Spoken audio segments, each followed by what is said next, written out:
Hey, sportsman, John Bergsma here from the Great Lakes Insider Fishing Report, and today we're talking with Chris Knazel from Pilgrim's Village.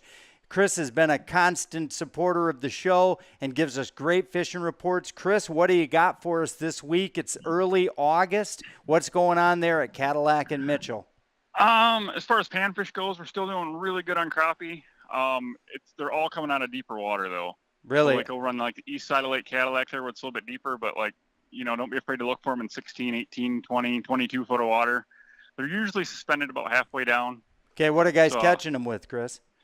Most guys are using minnows, but there's a couple guys trolling for them too. You're just using like a small jig tipped with a minnow, or just like any kind of smaller like minnow imitation, like even smaller Apollos are working, small like soft plastic minnows and stuff like that. Yeah, I'm sure if a guy got into a heavy concentration area, he could probably pitch a beetle spin and slow retrieve it and catch him that way too, couldn't he? Oh, sure, definitely. Yep, that's good. What else is going on? You got bluegill bite going on? We're still getting some bluegills. They're getting a little bit tougher to find, especially in the heat that we've had recently. Everything's getting pushed down deeper, but you're going to want to find your deeper weed beds and kind of fish them that deeper edge. Yeah. And most things, they're staying pretty close to bottom. So, about a foot off the bottom is about the best place to target them at. Yep. Slip bobbers with worms, slip bobbers, leeches. Slip bobbers are almost mandatory just with the depth they're fishing anymore. So Exactly. And how's the bass fishing going this summer, and what's it looking like? Still excellent. We got largemouth all over the place. And we're starting to get them on all kinds of things. It's not just wacky worms anymore, so you don't have to do the boring same old that we've been doing all season. Right. We're starting to get some guys are starting to get some on top water and stuff now. Spinnerbaits pulling them through the weeds. They're doing pretty good too. Yeah, that sounds good. The spinnerbaits are killing the pike right now too. So and just kind of beating them weed beds with them deep edges and just doing pretty good out there. Perfect. And so what about the walleye? Has it tapered off with the heat? It's slowed down a little bit. They're still getting them on crawler harnesses in deeper water. Just kind of either trolling them just slow enough, or if you got a nice wind to push you along, just kind of drift along with that. That's been the best way. A couple guys are getting them on like slip bobbers, like leeches and stuff like that too, but it seems like crawler harness is still kind of dominating that right now. Sure. And a guy with a crawler harness bite, do they have to be close to the bottom? Are they running them on bottom bouncers? Are they doing most them guys suspended? are using bottom bouncers. Yeah. Some people aren't because if they're not moving too fast, they can kind of keep them down pretty low. Right. A couple split shots or whatever. Slow speeds. Yeah. It sounds good. Well, good. You're still all stocked up there at Pilgrim's Village looking for the end of the summer? We still got everything you need. We got everything but the fish. So cabins, you've got open cabins, and you got rental boats as well, Chris? Yes, we do. Beautiful. Well, it sounds great. Well, Chris, thanks again. We'll call you in a couple of weeks and touch base with you again from Pilgrim's Village. That's Chris Knazel and his dad, Steve, running the greatest little bait store in an awesome fishing area out of Cadillac, Michigan. Thanks a lot, Chris. Thanks, John. Yep.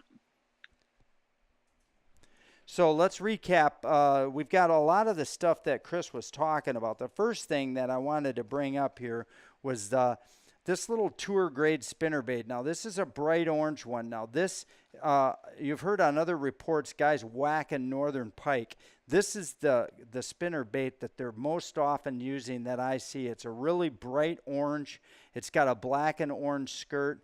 This one happens to be a 1/2 ounce, and that's a super good size. You can cast it a mile. You can rip it through weeds. It seems to run really good. Great northern pike bait there. One of the swim baits has also been working, the Rage Swimmer, just like on a regular old, like a boxer jig head or something. This is another great bait for northern pike in and around the weeds.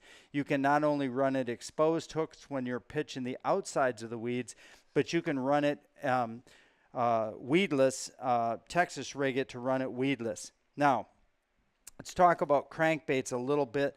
Chris didn't touch on it, but I know for a fact that if you're running a little 1.0 or 1.5, this is a great little bait that'll really catch a ton of crappie.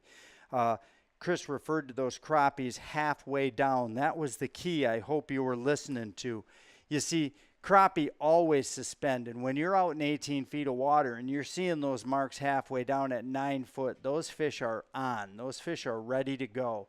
Whether you're pitching a crankbait, a slip bobber, soft plastics, a beetle spin, any type of baits like that, they're going to work great.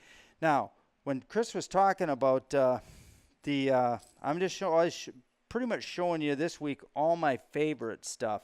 This is a Strike King Bone KVD Splash. Now, you heard Chris talking about that topwater bait starting to go on Mitchell and Cadillac for the largemouth. That's my favorite bait to pitch. Again, one of the reasons I think I choose it is it's idiot proof, and I've proven to myself that I'm an idiot more times than not, so I want a bait that just catches fish. It's a long cast bait, it's a real easy pop retrieve, and it seems to work really good. You heard Chris refer to the Wacky Rig. Again, Wacky rigging is super simple. I use a weighted VMC Wacky hook. I always use this hook. It never lets me down. This here is a shimmy stick. You could also use it with a 0 or an ocho. Any one of those 3 worms is going to do a great job for you. They got a bunch of different colors. And Cadillac and Mitchell, I won't show you my tube rod because those 2 lakes don't seem to be real tube related. It seems to be like they work really good on topwater, spinner baits, or Wacky rigs. So pike on spinners, bass on spinners, worms and topwaters, crappie on live bait, gills on live bait. Cadillac, Michigan sounds like a great place to be in the next week or 2. Check it out. Anything you need, Pilgrim's Village, right there at the intersection of 55 and exit 176, right there in the old downtown Cadillac, right there at Main Street. So check them out. They're right on the shores of Lake Mitchell. Thanks for joining us today on the Great Lakes Insider Fishing Report for Cadillac, Michigan.